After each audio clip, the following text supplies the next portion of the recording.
Hello friends, welcome to Maitre Mantras. My name is Ankur Sharma and this is my 7th video on network theory. So before wasting any time, let's start the topic. So this is the example I wanted to explain in this video. Okay, so let's start.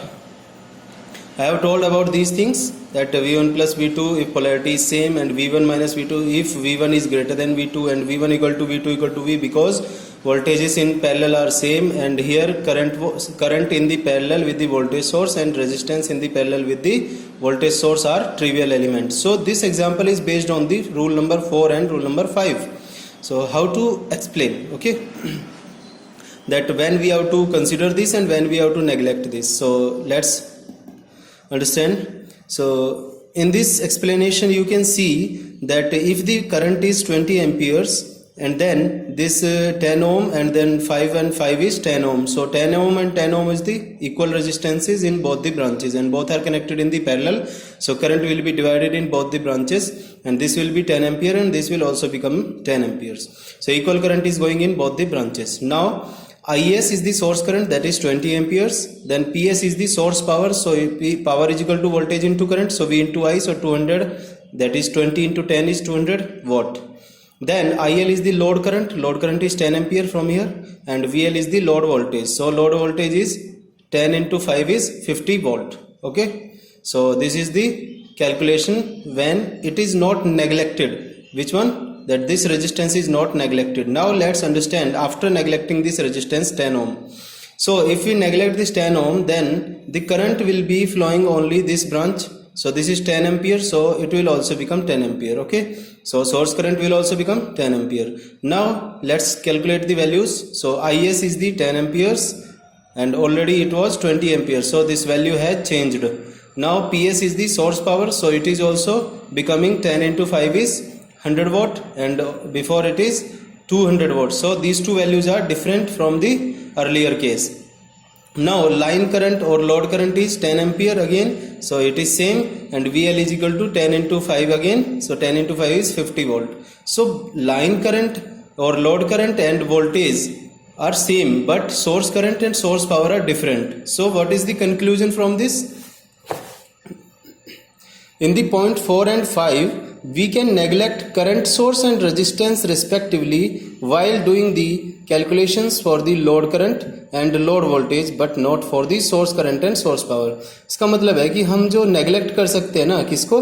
Current source को या फिर resistance को in parallel with the voltage source.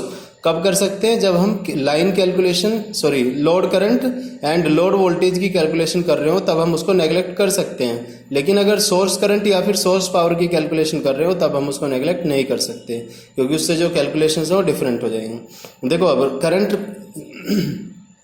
Voltage की मैं rules बता चुका हूँ, यहाँ पे आप करंट के रूल्स देखते हैं. तो करंट के रूल्स क्या है? करंट I1 जा रही है, करंट I2 जा रही है, दोनों ही क्या है? पैरेलल में है. तो पैरेलल में करंट जो है ऐड हो जाती है अगर सेम डायरेक्शन में हो. तो ये दोनों सेम डायरेक्शन में दिख रही है, तो I1 प्लस I2 होके यहाँ पे आ जाएगी. तो इसको हम रिप्लेस कर सकते हैं I equal to I1 plus I2 से.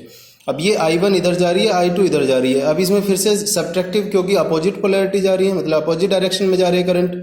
तो I1 माइनस I2 होना चाहिए अगर I1 ग्रेटर देन I2 है, ठीक है, और I2 माइनस I1 होना चाहिए अगर I2 ग्रेटर देन I1 है, ठीक है. तो जोन सा भी बड़ा होगा ना करंट, उसी की डायरेक्शन दिखाई जाएगी, एरो जो दिखाया जाएगा उसी की डायरेक्शन में दिखाएंगे. और I1 बड़ा है तो I1 माइनस I2 करेंगे, और I2 बड़ा है तो I2 माइनस I1 करेंगे, ठीक है. सो नेक्स्ट आता है दिस वन, रूल नंबर 3.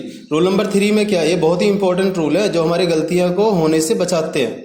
अब देखो इसमें रूल नंबर 3 क्या, I1 and I2 same branch में या फिर सेम डायरेक्शन में, बोल सकते हैं हम सेम ब्रांच में ही करंट फ्लो कर रही है, तो सेम ब्रांच में करंट तो सेम ही होती है, ठीक है, क्योंकि करंट इन सीरीज, एक तरह से बोल सकते हैं सीरीज में, तो सीरीज में करंट सेम होती है. तो जब सीरीज में करंट सेम है तो I1 equal to I2 equal to I हो जाएगा.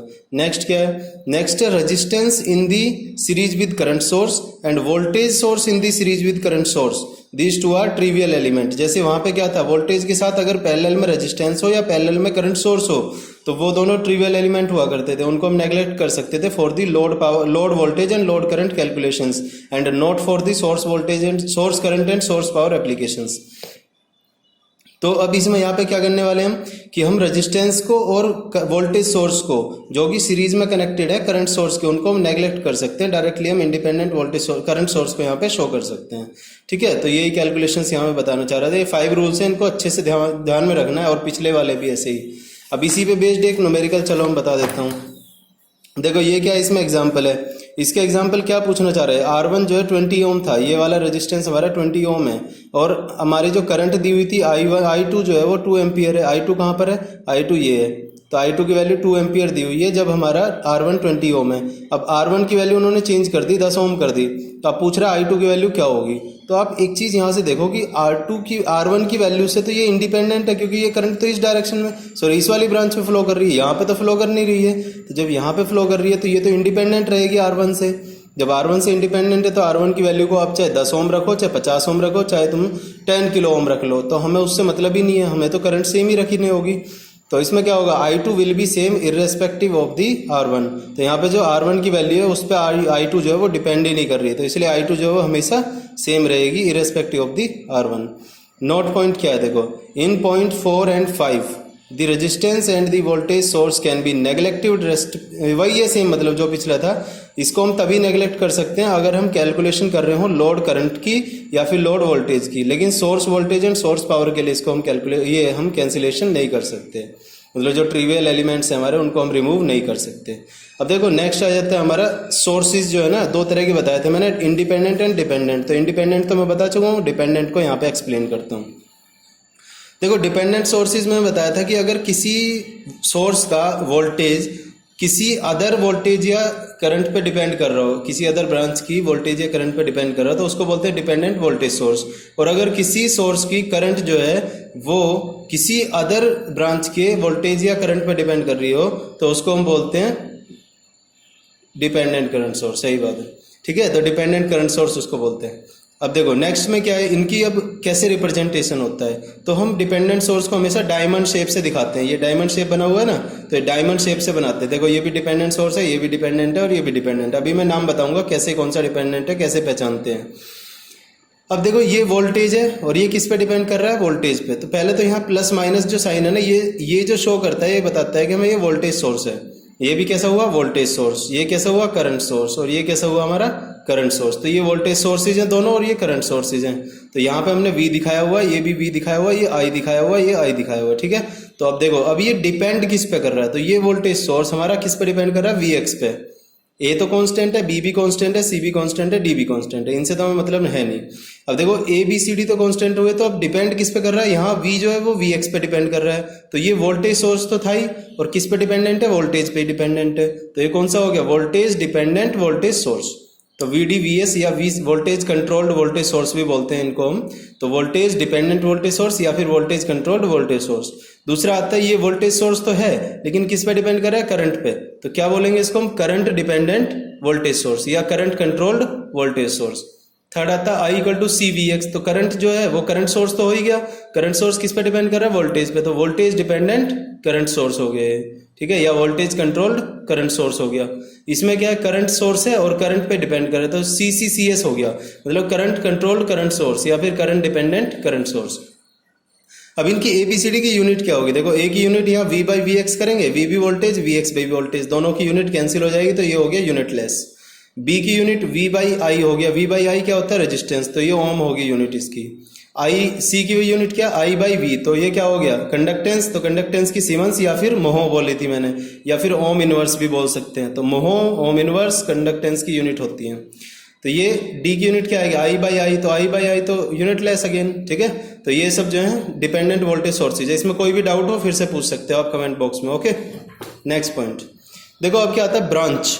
तो ब्रांच क्या होता है, ब्रांच से हमें सिंपली पता चलता है, देखो ये भी एक ब्रांच है, ये भी एक ब्रांच है, ये एक ब्रांच हुई, ये एक ब्रांच हुई, ये भी एक ब्रांच हुई, ये भी एक ब्रांच हुई। अब मैं थोड़ा पहले इसकी डेफिनेशन बता दूं। तो एक ब्रांच चीज है सिंगल एलिमेंट और कंपोनेंट। एक ब्रांच जो है वो सिंगल एलिमेंट या फिर कंपोनेंट होता है in the circuit. If several elements in the circuit carry the same current they can also be referred as the single branch. मतलब कोई भी एक सिंगल एलिमेंट या कंपोनेंट को हम, जो कि सर्किट के अंदर कनेक्टेड है, उसको हम बोलते हैं ब्रांच।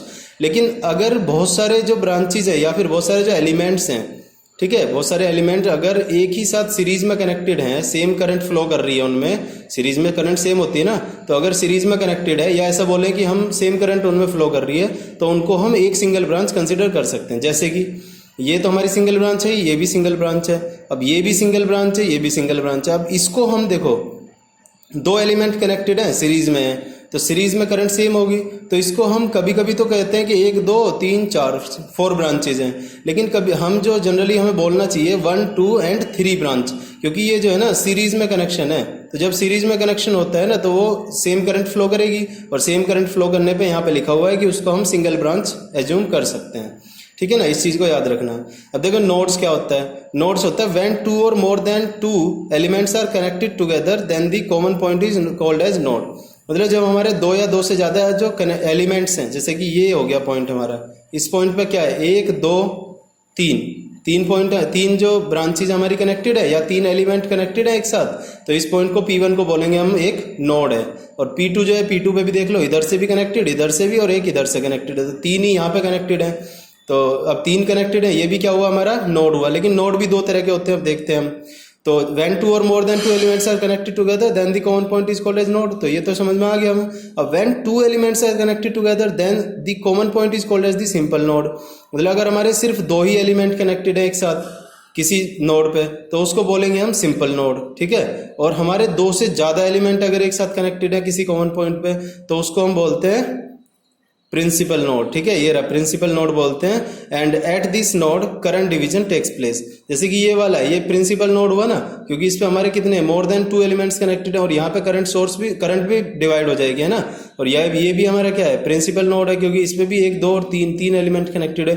लेकिन इस नोड की अगर हम बात करें, ये जो बीच में S1 के पास लगा हुआ है, ये भी एक नोड है। नोड पे क्या है, एक और एक दो, एक रेजिस्टेंस और एक वोल्टेज सोर्स, दो कनेक्टेड है, तो ये क्या हुआ, सिंपल नोड हुआ। और यहाँ पे कोई करंट डिवीजन तो होगा नहीं, तो इन दोनों पे P1 और P2 जो प्रिंसिपल नोड है उन पे तो हमारा होगा करंट डिवीजन, और ये S1 जो है वो सिंपल नोड है, इस पे क्या होगा, करंट डिवीजन नहीं होगा। ठीक है, तो इतना ही करते हैं। बाकी नेक्स्ट वीडियो में जो है ना किरचॉफ्स करंट लॉ या फिर हम KVL और KCL जो है इनको हम स्टार्ट करने वाले हैं। ओके, सो फ्रेंड्स, अगर वीडियोस पसंद आ रही है तो लाइक शेयर सब्सक्राइब करिएगा, और कोई भी डाउट हो तो आप कमेंट बॉक्स में पूछ सकते हैं, उसमें कोई प्रॉब्लम नहीं है मुझे बताने में। Okay, so thank you so much for watching, मिलते हैं नेक्स्ट वीडियो में। Okay, bye.